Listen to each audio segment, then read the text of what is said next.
Dr. Ludeman from Bolingbrook Family Chiropractic. Today I wanted to talk to you about how household chores and being a stay-at-home mom can cause you to have some lower back pain and have you end up in our office.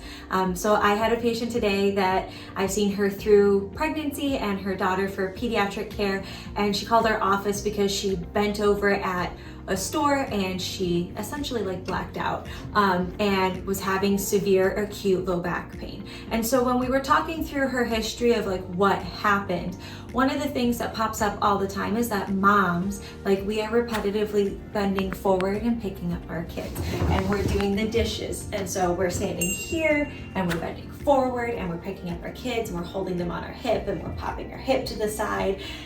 And then some of us co-sleep with our children, and so we're sleeping on our sides or just in different positions all the time. And so what happens is our hip flexor gets really tight. And the hip flexor and the low back muscles, they're protagonist and antagonist, which mean if my hip flexor is flexed, that means my low back has to lengthen. And if my low back is tight, then my hip flexor has to lengthen. So what happens is we get this tug of war between the hip flexor and the low back.